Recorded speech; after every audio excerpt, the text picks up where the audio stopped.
பேசுங்க. ஒரே ஒரு நிமிஷம். மாண்புமிகு உறுப்பினர் லாட்டரிங்கிறாங்க.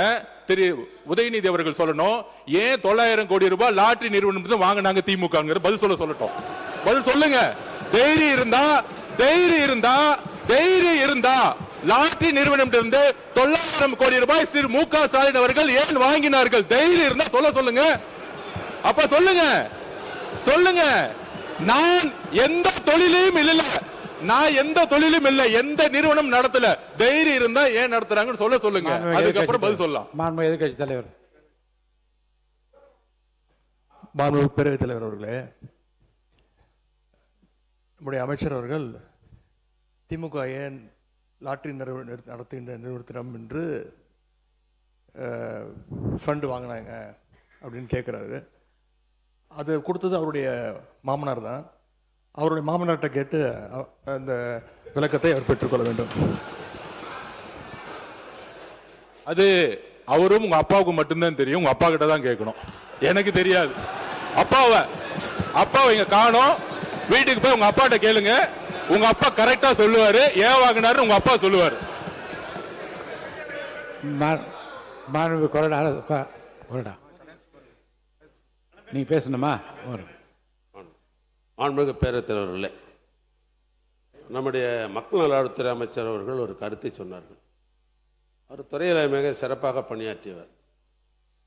என்போர்ஸ்மெண்ட்டில் அது எந்த செய்திகள் கிடைச்சாலும் அது ஒன்றும் பெரிய 100% உண்மை அல்ல. என்போர்ஸ்மெண்ட் ஒரு வகையான போலீஸ் தான். அது ஒரு வழக்குகள் ஒரு துறை சார்பாக வழக்கு தொடுத்து நீதிமன்றத்தில் இருக்குது.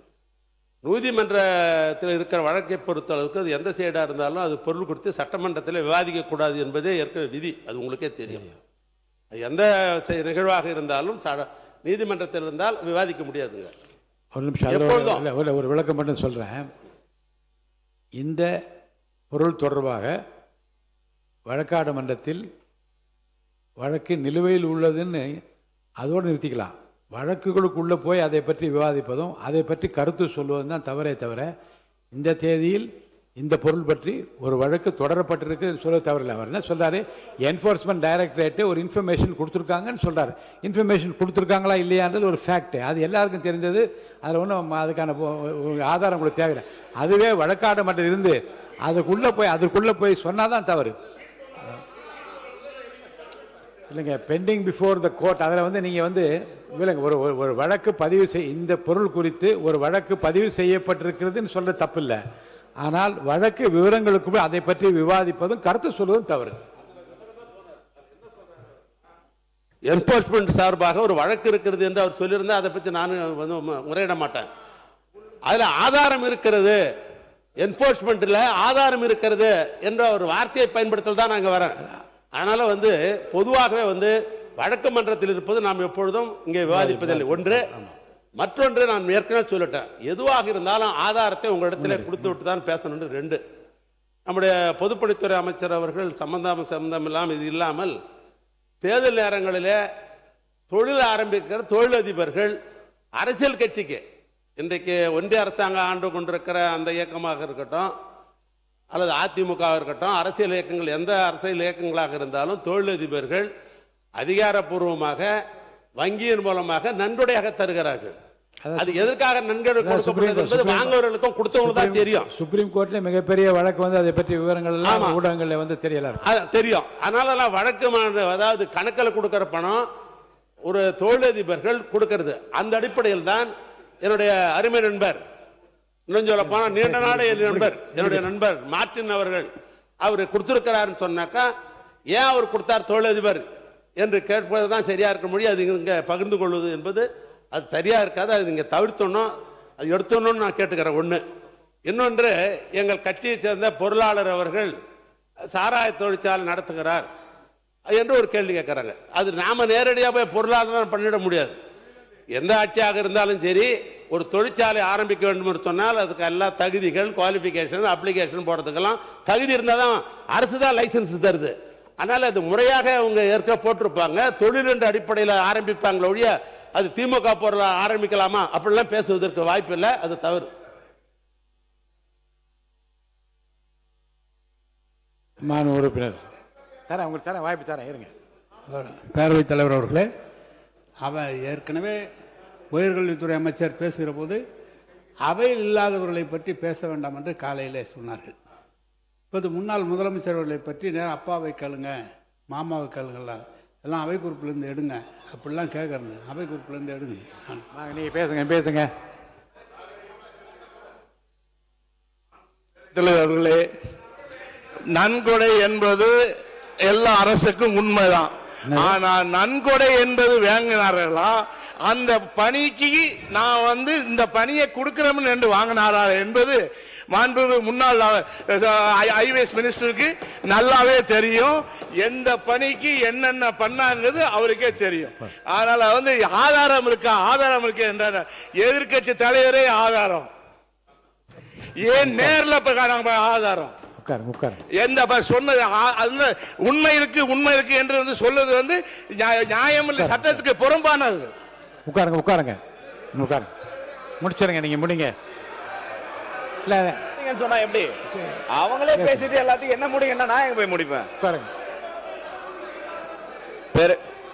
மாண்புமிகு பேரவைத் தலைவர் அவர்களே, எனக்கு நேரமே கொடுக்காம எல்லாரும் பேசிட்டு என்ன முடியும்? அது உங்க தவறு. நீங்க இருங்க. நீங்க உங்க தொழிலை பற்றி மட்டுமே 10 நிமிஷம் பேசியிருக்கீங்க. இல்ல பேரவைத் தலைவர் அவர்களே, அனுமதிக்க முடியாது. இன்னும் 3-4 பேர். பேரவைத் தலைவர் அவர்களே, நான் கேட்டது மதுவிலக்கு பத்தி தான். அவர் சொன்ன விஷயம் தான் பதில். பிரச்சனை எங்க ஆரம்பிக்கிறது என்று சொன்னால் அமைச்சர் கூறிய பதில் இருந்தா ஆரம்பிக்கிறது.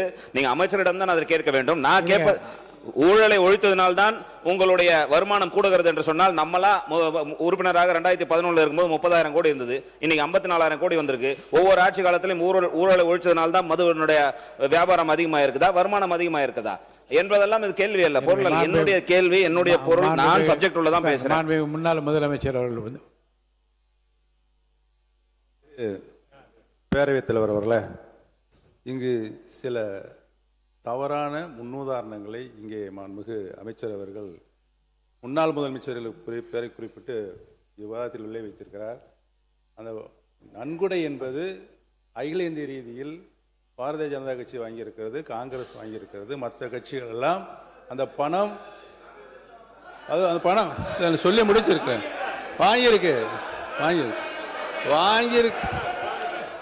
வாங்கியிருக்கிறது அந்த பணம் நன்கொடை கட்சியினுடைய இன்கம்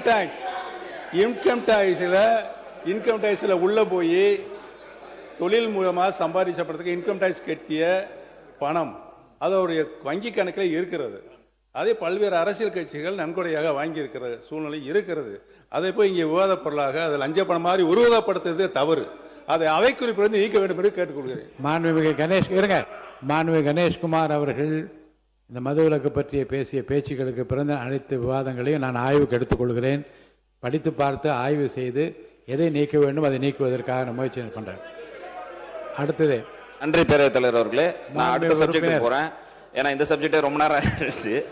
மாண்புமிகு பேரவைத் தலைவர்களே, நம்முடைய பட்ஜெட் நிதில் இது குறித்து நீங்கள் விசாரணை செய்து முடிவு செய்த வரை இதை பத்திரிகைகள் தொலைக்காட்சியில் அறிமுகப்படுத்தக்கூடாது.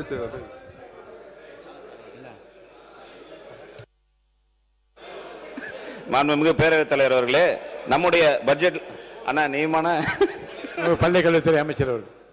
மாண்புமிகு பேரவைத் தலைவர் அவர்களே, மாண்புமிகு முன்னாள் முதல்வர் அவர்களுக்கு உங்கள் மூலமாக சொல்லிக் கொள்வது என்னவென்றால், காலையில் கூட மதிப்பிற்குரிய அதிமுக உறுப்பினர் அவர்கள் வேதனைப்பட்டு சொன்னார், எடப்பாடியார் அவர்கள் பேசும்போது நேரலை பேசுகின்ற அந்த நேரலை துண்டிக்கப்பட்டது என்று வெளியிலே இருந்து எங்களுக்கு தகவல் சொல்றார்கள். இங்கே பதிவு செய்யப்பட்டது, ஆனால் வெளியிலே ஒளிபரப்பு செய்யப்படவில்லை என்பதுதான் நிதர்சனமான உண்மை. இதை மறுக்க கூடாது. நான் அவையிலிருந்து இப்போ வெளியே சென்று வருகிற போதும் துறையினுடைய உயரதிகாரி சந்தித்து என்ன நடந்ததை பற்றி விளக்கம் கேட்டேன். 10 நிமிடத்தில் எனக்கு பதில் சொன்னார்கள். 1 நிமிடம் கூட அது தடையில்லாமல் தான் சென்ற தகவல் எனக்கு தெரிவித்திருக்கிறார்கள். சில இடங்களில் இல்லை, சில ஊர்களில் சில பேருங்க கொஞ்சம் கவனிங்க, ஆர்வமாக பார்த்து கொண்டிருக்கிற போது சில வீடுகளில் ஏற்பட்டிருக்கிற தடங்கள் காரணமாக பார்க்க முடியாமல் போயிருக்குமே தவிர, இங்கே இருந்து எந்த விதமான உத்தரவோ இங்கே இருந்து எந்த ஒளிபரப்பை தடுக்க வேண்டிய எண்ணமோ இல்லை என்பதை நான் தெளிவுபடுத்த விரும்புகிறேன். மாண்புமிகு உறுப்பினர் கணேஷ்குமார் முடிச்சு இதை சொல்லி இதை பற்றி முடிச்சிருங்க. இது போதும். இது இல்லை, வேணாம், உட்காருங்க. மாண்புமிகு பேரவைத் தலைவர் அவர்களே, உட்காருங்க, எனக்கு தெரியும் நீங்க எதை கேட்க வரீங்கன்னு எனக்கு தெரியும், தயவுசெய்து உட்காருங்க. நம்முடைய அரசு நீட்டுக்கு எதிரான ஒரு மிகப்பெரிய ஒரு எதிர்ப்பையும் ஒரு உறுதித்தன்மையும் இந்த பட்ஜெட்ல வந்து தெரிவித்திருக்கிறார்கள். இதே நேரத்தில் என் தொகுதி சார்ந்த ஒரு கோரிக்கையை மட்டும் நான் இங்கே வைக்க விரும்புகிறேன். ஏனென்று சொன்னால், இந்த நீட்டினால தமிழ்நாட்டில் ஏற்பட்ட இரண்டாவது மரணம் செஞ்சி தொகுதி பெருவலூர் கிராமம் என்கின்ற கிராமத்தில் பார்த்திபா என்ற ஒரு மாணவி கிராமப்புறத்தில் அரசு பள்ளியில் படித்து நீட்ல தேர்வு செய்ய முடியாத தற்கொலையில் செய்து கொண்டால், அப்பொழுது அந்த இறப்பிற்கு அப்பொழுதைய எதிர்க்கட்சி தலைவராக இருந்த முன்னாள் முதலமைச்சர் மதிப்புக்கு மரியாதைக்குரிய ஐயா மு.க. ஸ்டாலின் அவர்கள் நேரிலே வந்து பார்த்தார்கள். அப்ப அந்த மக்கள் எல்லாம் அவருக்கு தெரிவித்த கோரிக்கை என்னவென்று சொன்னால், அந்த ஊர்ல ஒரு துணை சுகாதார நிலையம் செயல்பட்டு கொண்டு வந்தது. அந்த துணை சுகாதார நிலையம் இடிக்கப்பட்டு விட்ட காரணத்தினால அந்த பிள்ளை அங்க கொண்டு போயிருந்தா நாங்க காப்பாத்திருக்கலாம். எங்களால இங்க இருந்து சேத்பட்டு வரைக்கும் கொண்டு போவது காலத்துக்குள்ள அந்த பிள்ளை இறந்து விட்டார்கள் என்று சொன்னார்கள். அந்த சம்பவம் நடந்து இன்று வரை 8 ஆண்டு காலம் ஆகிறது.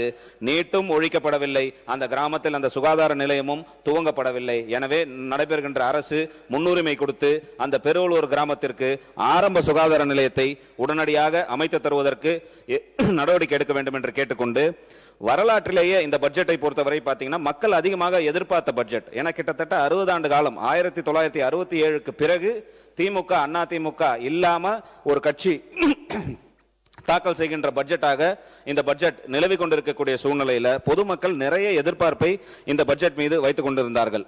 உதாரணத்துக்கு சொல்ல வேண்டும் என்று சொன்னால், நடைபெறுகின்ற ஆட்சி என்பது கிட்டத்தட்ட 392 வாக்குறுதிகளை தேர்தலுக்கு முன்னால் இந்த மக்களுக்கு கொடுத்துதான் ஆட்சிக்கு வந்தார்கள். அதில் வெறும் 4 வாக்குறுதிகள் மட்டும்தான் இதுவரை நடைமுறைப்படுத்தப்பட்டிருக்கிறது. இது குறித்த அறிவிப்புகள் இந்த பட்ஜெட்ல இருக்கும்னு மக்கள் பெரிதளவில் எதிர்பார்த்தார்கள். அவர்களுக்கு இது கிடைக்கவில்லை என்ற ஏக்கமும் தயக்கமும் இருக்கிறது. உன்னால் சொல்ல வேண்டும் என்று சொன்னால், முன்னால் பேசிய ஆளுங்கட்சியினுடைய சட்டமன்ற உறுப்பினர், நாங்க கிராமத்துக்கு போகும்போதெல்லாம் 2500 ரூபாய் யாரும் கேட்கல அப்படின்னு சொன்னார். நாங்க போகும்போது கேட்கறாங்க, எப்ப கிடைக்கும் என்று கேட்கிறார்கள். சிலிண்டர் எப்ப வரும் எங்களை கேட்கிறாங்க. வேலை இல்லாத பட்டதாரிகளுக்கு எப்பொழுது இந்த பணம் எங்களுடைய ஊக்கத்தொகை 4000 வரும் என்று 4000 ரூபாய் வரும்னு கேட்கிறாங்க. கரும்புக்கு விலை எப்போது ஏற்றப்படும் என்று கேட்கிறார்கள். அது மட்டும் இல்லாம நெல்லுக்கு குவிண்டாலுக்கு 3500 ரூபாய் இப்பதான் சார் ஆரம்பிக்கிறேன், இன்னொரு 5 நிமிஷம் முடிச்சிடறேன் என்று கேட்கிறார்கள். இதையெல்லாம் 30 நிமிஷம் இடையூறு சேர்த்து 30 நிமிஷம் உங்களுக்கு கொடுத்துருக்கேன். நீங்க உங்க தொகுதியை பற்றி மட்டும் 12 நிமிஷம் பேசியிருக்கீங்க. இந்த நான் என்ன சொன்ன முதல்ல மானிய இந்த பொது விவாதங்களில் ஒரு உறுப்பினருக்கு 10 நிமிடம் என்று வருகிற போது அந்த நிதிநிலை அறிக்கையை பற்றி நீங்க பேசியிருந்தீங்கன்னா அது நேரம் முடிச்சிருப்பீங்க. நீங்க தொகுதி பற்றி பேசுகிற போது நான் எழுதி கொடுத்ததே அவை குறிப்பில் ஏற்றுங்கன்னு சொன்னீங்கன்னா ஏற்றிக்க போகிறோம். அதே நீங்கள் வந்து பின்னாடி எடுத்துகிட்டு போய் உங்கள் தொகுதியில் புத்தகமாகவோ நோட்டீஸாக அடித்து கூட நீங்கள் கொடுக்கலாம். அதை பற்றி நிறைய நேரம் எடுத்துக்கொண்டில்லானால் மானிய கோரிக்கை பற்றி பேசுவதற்கு காலம் இல்லாமல் போய்விடுகிறது. முடிச்சிருங்க. நன்றி சொல்லுங்க. அவர்களே, தொகுதி பத்தி நிறைய வச்சிருக்கேன், அது அப்புறம் கொடுக்குறேன். நான் அந்த கொள்கை சார்ந்து வரக்கூடிய விஷயங்கள் மட்டும்தான் நான் தொகுதி சார்ந்து நாங்க பேசினே தவிர, அதை தாண்டி இது போன்ற விஷயங்கள் எல்லாம் இந்த நிதிநிலை அறிக்கையில் இடம்பெறாதது ஒரு மக்களிடையே ஒரு ஏமாற்றத்தை ஏற்படுகின்ற பட்ஜெட்டாக இருந்து கொண்டிருக்கிறது. அதையும் தாண்டி இந்த பட்ஜெட்ல 1000 பேருந்துகள் ஜிசிசி முறையிலே வாங்கி இயக்கப்படும் மட்டும் தான் குறிப்பிடப்பட்டிருக்கிறது. தமிழக அரசு போக்குவரத்து துறைக்கு என்று சொந்தமாக பேருந்துகள் வாங்குவதற்கான எந்த அறிவிப்புகளும் இந்த பட்ஜெட்ல இல்ல. அப்பொழுது இயல்பாகவே இந்த போக்குவரத்து துறை ஒரு தனியார் மயமாக்கப்படுகிறதா என்ற கேள்வியும் ஐயமும் எழுந்து கொண்டிருக்கிறது. ஏன்னா பல கிராமங்கள்ல இன்னைக்கும் பள்ளிக்கூடத்துக்கு பேருந்துகள் இல்ல. அரசாங்கம் தான் அந்த பள்ளிக்கூடத்துக்கெல்லாம் பேருந்துகள் இயக்கப்பட வேண்டும். அப்பொழுது அரசாங்கத்திற்கு என்று புதிய பேருந்துகள் வாங்க வேண்டும் என்பது மிக அவசியமான ஒன்றாக இருந்து கொண்டிருக்கிறது. குட்கிராமத்துக்கெல்லாம் இன்னும் செஞ்சி தொகுதியில கரடிக்குப்பம் போன்ற கிராமத்துக்கெல்லாம் பேருந்து இது வரைக்கும் சுதந்திரம் அடைஞ்சு பார்க்கல. அதற்கெல்லாம் புதிய வசதி ஏற்படுத்த வேண்டும் என்று சொன்னால் புதிய பேருந்துகள் வாங்கப்பட வேண்டும். அப்படி எந்த அறிவிப்பும் இந்த தேர்தலில் இல்லை என்பதுதான். எதையும் தாண்டி நான் முன்னாடி குறிப்பிட்டதெல்லாம் மாண்புமிகு நிதித்துறை அமைச்சரும் சரி, நிதித்துறை செயலாளரும் சரி, இந்த கடன் சுமையெல்லாம் தீர்ப்பதற்கு 2 ஆண்டு காலம் ஆகும் என்று சொல்லியிருக்கிறார்கள். அப்ப 2 ஆண்டு காலத்திற்கு இந்த உங்களுடைய தேர்தல் அறிவிப்புகள் எல்லாம் நடைமுறைக்கு வராது என்ற பொருள் ஆகிவிடும். அது வருமா வராதா என்பதை இந்த அரசாங்கம் தான் தெளிவுபடுத்த வேண்டும். திருமதி பிரேமலதா விஜயகாந்த் அவர்கள், நீங்க நன்றி சொல்ல மாட்டீங்க.